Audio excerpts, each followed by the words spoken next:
Hello दोस्तों, आप लोगों का अपने YouTube चैनल में स्वागत है। आज हम लोग बात करेंगे केंद्रीय विद्यालय एडमिशन नया सत्र जो 2023-24 है इसके बारे में कि नई गाइडलाइन के अनुसार RTE एडमिशन केंद्रीय विद्यालय में किस प्रकार से होते हैं तथा इन एडमिशन के लिए आवश्यक दस्तावेज कौन कौन से होते हैं, जिसमें RTE कोटा क्या होता है तथा RTE कोटा के अंतर्गत कौन कौन से लाभ मिलते हैं तथा डिसएडवांटेज कैटेगरी क्या होता है। इसके साथ साथ RTE के लिए क्या क्या डॉक्यूमेंट्स चाहिए, तो केंद्रीय विद्यालय में RTE के थ्रू कौन कौन से लाभ मिलते हैं, तो इन सभी चीज़ों के बारे में हम लोग इस वीडियो में बात करेंगे।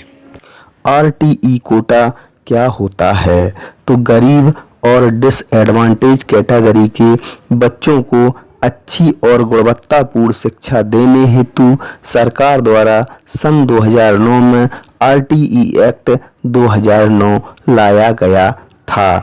इस कानून में ऐसे बच्चों के लिए 25% सीटें आरक्षित होती हैं, जो कि सभी स्कूलों में होती हैं। इन सीटों पर शैक्षिक, सामाजिक, भौतिक और सांस्कृतिक रूप से तथा आर्थिक रूप से पिछड़े बच्चों को एडमिशन दिलाया जाता है, जो कि RTE कोटा के अंतर्गत होता है। तो RTE कोटा में इस प्रकार से जो बच्चे पिछड़े होते हैं सांस्कृतिक रूप से तथा सामाजिक रूप से, भौतिक रूप से और आर्थिक रूप से, तो उन बच्चों के लिए RTE कोटा का प्रावधान किया गया। RTE कोटा के तहत सभी 6 वर्ष से 14 वर्ष तक के बच्चों के लिए निःशुल्क शिक्षा का अधिकार दिया गया है। इस एक्ट के तहत 25% सीटें समाज के आर्थिक व सामाजिक रूप से कमजोर वर्ग के बच्चों के लिए आरक्षित रहती हैं। डिसएडवांटेज कैटेगरी क्या होती है, तो डिसएडवांटेज कैटेगरी को 2 भागों में विभाजित किया जाता है, जिसमें पहला वर्ग आता है दुर्बल वर्ग, जिसमें BPL और EWS को रखा जाता है, जिसके लिए आपको अपने ग्राम विकास विभाग की जो सूची होती है उसमें आपका नाम होना चाहिए या फिर आपके पास आय प्रमाण पत्र उपलब्ध होना चाहिए तथा अलावित समूह के अंतर्गत सभी आरक्षित वर्गों को रखा जाता है, जिसमें SC, ST और OBC को रखा जाता है। तो इनको भी सभी आरक्षित अलावित समूह के जो आरक्षित वर्ग के कैंडिडेट होते हैं उनके लिए SC, ST, OBC के लिए जाति प्रमाण पत्र भी उपलब्ध होना चाहिए।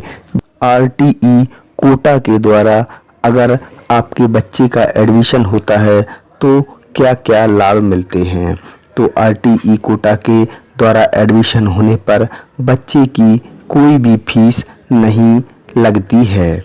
इसके साथ साथ बच्चे को किताबें, ड्रेस और ट्रांसपोर्टेशन जो फीस होती है वह भी माफ़ होती है, अर्थात जो किताबें और ड्रेस तथा जो आने जाने के लिए आप बच्चे को जो भी वाहन लगाते हैं उन सब की रसीद उपलब्ध करवाने के बाद आपको वो भी फीस स्कूल के द्वारा मिल जाती है तथा इसके साथ साथ स्कूल बदलने पर भी RTE कोटा का लाभ मिलता है। जैसे कि आपके बच्चे का एडमिशन एक स्कूल में RTE कोटा के द्वारा हो गया है तथा इसके बाद आपको किसी उचित कारण के द्वारा वह स्कूल बदलना पड़ता है, तो जो दूसरे स्कूल में आपके बच्चे का एडमिशन होगा तो उसका लाभ आपको RTE कोटा का लाभ मिलता रहेगा। तो RTE कोटा के द्वारा एडमिशन होने पर ये सभी लाभ बच्चे को मिलते रहते हैं। आवश्यक दस्तावेज, तो कौन कौन से कागज आपके पास होना चाहिए, तो पहला जो दस्तावेज है वह है जन्म प्रमाण पत्र, तो बच्चे का जन्म प्रमाण पत्र होना चाहिए। उसके बाद है बच्चे का फ़ोटो, तो बच्चे का एक अच्छा फ़ोटो होना चाहिए। उसके बाद है निवास प्रमाण पत्र, तो आपके निवास का प्रमाण पत्र होना चाहिए। इसके बाद जाति प्रमाण पत्र, तो आपके पास जाति प्रमाण पत्र भी होना चाहिए। इसके बाद इनकम सर्टिफिकेट, यह भी आपके पास उपलब्ध होना चाहिए। इसके बाद निवास से दूरी का प्रमाण पत्र, तो आपके पास निवास से कितनी दूरी है इसका भी प्रमाण पत्र होना चाहिए।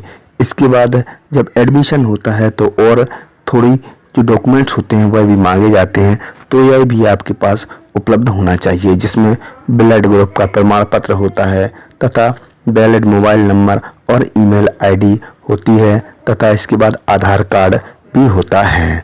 तो ये सभी डॉक्यूमेंट्स आपके पास होना चाहिए तथा अगर आपको आरटीई का लाभ लेना है तो 3 जो प्रमाण पत्र होते हैं वह लगते हैं, जिसमें से इन्हीं में है जो जाति प्रमाण पत्र है और इनकम सर्टिफिकेट है और निवास से दूरी का प्रमाण पत्र है।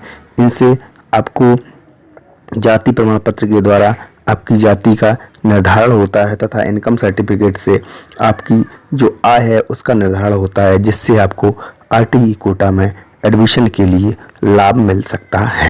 केंद्रीय विद्यालय में भी आरटीई कोटा के थ्रू एडमिशन होते हैं, तो इसके लिए आपको केंद्रीय विद्यालय में एडमिशन करवाने के लिए ये सभी डॉक्यूमेंट्स आपके पास उपलब्ध होना चाहिए तथा केंद्रीय विद्यालय में भी 25% सीटें रिजर्व होती हैं। आरटीई कोटा में सरकारी नौकरी वालों को कोई प्राथमिकता नहीं दी जाती है, क्योंकि इसमें जो इनकम है वह कम होना चाहिए, तो इसके लिए सरकारी नौकरी वालों को इसमें किसी भी प्रकार की कोई प्राथमिकता नहीं दी जाती है। तो हम लोगों ने इस वीडियो में आरटीई कोटा के द्वारा किस प्रकार से एडमिशन करवाते हैं तथा आरटीई कोटा क्या होता है, इसके साथ साथ आवश्यक दस्तावेज क्या होते हैं, इन सब चीज़ों के बारे में हम लोगों ने इस वीडियो में जानकारी की। अगर आपको ये वीडियो अच्छा लगा हो तो वीडियो को लाइक करें तथा हमारे चैनल को सब्सक्राइब करें।